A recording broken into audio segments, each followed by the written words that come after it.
¿Qué le pasa realmente a tu cuerpo cuando pasas todo el día sin comer? No es solo hambre, es un cambio interno que casi nadie conoce. El cuerpo humano en realidad está diseñado para adaptarse a periodos sin comida. Durante miles de años las personas no comían de forma constante como ocurre hoy. Había momentos de abundancia, pero también largos intervalos sin alimento. Por eso, cuando pasan varias horas después de la última comida, el organismo empieza a ajustar poco a poco su funcionamiento. Al principio utiliza la energía que todavía circula en la sangre, pero a medida que el tiempo avanza, empieza a preparar otras estrategias para seguir funcionando con normalidad. En las primeras horas, el organismo empieza a cambiar la forma en que administra sus reservas. Es como si el metabolismo estuviera evaluando constantemente la situación y tomando decisiones internas. Primero, usar lo más inmediato, luego recurrir a lo que está almacenado y más adelante activar mecanismos que muchas personas ni siquiera saben que existen. Cada pocas horas, el cuerpo entra en una etapa ligeramente diferente y aunque desde fuera todo parece igual, por dentro el metabolismo está ajustando su estrategia paso a paso. Por eso, para entender realmente qué pasa cuando alguien come solo una vez, no vas a compensar en el hambre o en la cantidad de comida. Lo importante es observar cómo reacciona el cuerpo a medida que pasan las horas, porque el metabolismo no responde de la misma manera a las 2 horas que a las 10, ni a las 12 que a las 20. Cada etapa tiene su propio mecanismo y algunas de esas transiciones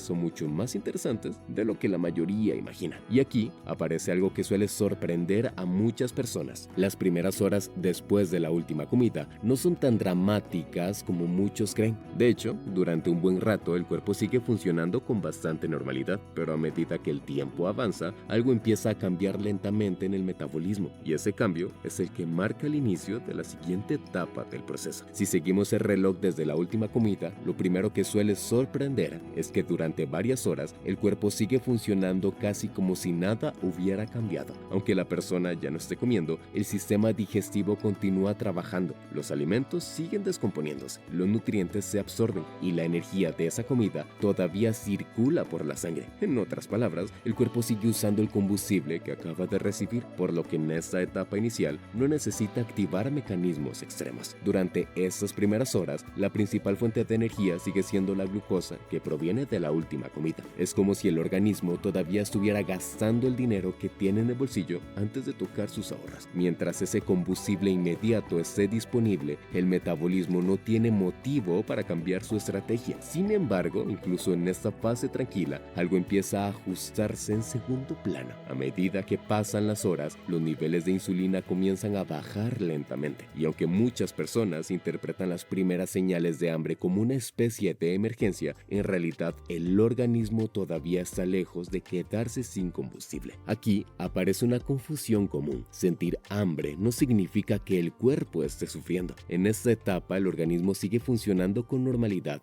gracias a la energía disponible. Después de varias horas sin comida, la energía inmediata de la última comida empieza a escasear y el cuerpo necesita otra forma de seguir funcionando. En ese momento el metabolismo activa uno de sus sistemas de respaldo. Comienza a usar las reservas que ha estado guardando para situaciones como esta. Una de las primeras en entrar en juego es el glucógeno. El hígado almacena glucosa en forma de glucógeno, algo así como una reserva de energía rápida. Cuando el cuerpo detecta que ya no llegan nuevos nutrientes, empieza a liberar poco a poco esa reserva para mantener estables los niveles de energía, como si estuviera abriendo una pequeña despensa interna que permite que el cerebro y los músculos sigan funcionando con normalidad. Pero ese depósito no dura para siempre. A medida que pasan más horas, el cuerpo empieza a preparar una transición hacia una fuente de energía mucho más abundante, la grasa almacenada. Poco a poco el metabolismo cambia su estrategia y empieza a utilizar más grasa como combustible. No ocurre de golpe, sino como una transición gradual en la que el organismo empieza a aprovechar reservas que llevaba tiempo acumulando. Durante este proceso, algunas personas notan cambios curiosos. El hambre puede aparecer y desaparecer en olas, y después del primer impulso, incluso puede surgir una sensación inesperada de claridad mental. Mientras desde fuera parece simplemente que han pasado varias horas sin comer, por dentro el metabolismo está reorganizando completamente la forma en que obtiene combustible. Lo interesante es que este cambio muestra algo clave sobre el cuerpo humano. No depende de una sola fuente de energía, tiene varios sistemas preparados para activarse según la situación, pero todo se vuelve aún más interesante cuando eso no ocurre solo una vez, sino cuando alguien empieza a comer una sola vez al día de forma constante. Cuando ese patrón se repite repite durante semanas o meses, el organismo empieza a adaptarse. Lo que al principio era simplemente una respuesta temporal empieza a convertirse en un nuevo ritmo metabólico. Uno de los primeros ajustes aparece en la regulación del hambre. Al inicio es común sentir apetito en distintos momentos del día, sobre todo en los horarios en los que antes se comía. Pero con el tiempo esas señales empiezan a reorganizarse. El cuerpo se acostumbra al nuevo horario y comienza a concentrar gran parte de la sensación del hambre cerca del momento en que normalmente llega la comida, como si estuviera reajustando su propio reloj interno. Uno de los primeros cambios aparece en la forma en que se siente el hambre. Al inicio es completamente normal notar ganas de comer en distintos momentos del día, especialmente en las horas donde antes había comida. Es como si el cuerpo estuviera siguiendo una rutina que ya tenía aprendida, esperando que todo ocurra igual que siempre. Con el paso de los días, esa respuesta empieza a modificarse. Poco a poco, esas ganas de comer que aparecían varias veces se van reorganizando y dejan de ser tan constantes. En lugar de sentirse repartidas durante todo el día, comienzan a concentrarse más cerca del momento en el que realmente se va a comer. Es un cambio gradual, casi silencioso, pero importante, porque muestra que el cuerpo está entendiendo el nuevo ritmo. Este proceso funciona como un reajuste interno. Es como si existiera una especie de reloj biológico que se había programado con los hábitos anteriores y ahora tuviera que adaptarse a una nueva forma de funcionar. Al principio ese reloj sigue marcando las horas de antes, pero con suficiente repetición empieza a sincronizarse con el nuevo horario. A medida que esto ocurre, la sensación se vuelve más predecible y menos dispersa. Sin embargo, no todas las personas lo viven de la misma manera. En algunos casos, este ajuste sucede de forma relativamente rápida, mientras que en otros puede tardar más o sentirse incómodo durante más tiempo. Factores como el descanso, el nivel de actividad o incluso el estrés pueden influir en cómo se reorganizan estas señales. Por eso, entender este cambio ayuda a no interpretar esas primeras sensaciones como un problema, sino como parte de un proceso en el que el cuerpo está aprendiendo a adaptarse a una nueva rutina. Algo similar pasa con cómo el cuerpo usa su combustible. Al principio, cuando cambias tu forma de comer, todo se siente raro, como si el cuerpo no supiera qué hacer, pero después de repetirlo muchas veces, empieza a entender el juego. Aprende a cambiar entre azúcar y grasa sin tanto problema, casi como si cambiara de marcha en un carro sin que te des cuenta. Hay personas que, después de un tiempo, se sienten bien, tranquilas, sin esos bajones fuertes, como si todo estuviera más en calma, pero otras sienten todo lo contrario: cansancio, hambre cada rato o esa sensación de me falta algo. ¿Por qué pasa eso? No es solo fuerza de voluntad, es porque dentro del cuerpo hay un montón de señales funcionando todo el tiempo. Algunas se dicen cuando tienes hambre, otras cuando ya estás lleno y otras deciden de dónde sacar el combustible. Si esas señales no están bien ajustadas, todo se siente más difícil, como intentar jugar un videojuego con el control dañado. No es lo mismo hacer esto si pasas el día tranquilo, si entrenas, te mueves mucho o estás estresado. En esos casos, el cuerpo necesita más y si no lo tiene, te lo va a hacer sentir. Al final, entender qué pasa cuando alguien come solo una vez al día muestra algo clave. El cuerpo es muy bueno adaptándose, puede cambiar, ajustarse y encontrar formas de seguir funcionando, pero eso no significa que todo le funcione a todos. Por eso, más que copiar lo que hace otra persona, lo importante es ver cómo responde tu propio organismo, porque la pregunta real no es ¿funciona? Es más bien ¿funciona para ti? Tu cuerpo no se queda sin energía, más bien cambia las reglas y eso puede jugar a tu favor o en tu contra. Ahora dime, ¿lo harías sabiendo esto? Coméntalo, y si quieres entender lo que la mayoría hace sin pensar, suscríbete, dale like y comparte este video.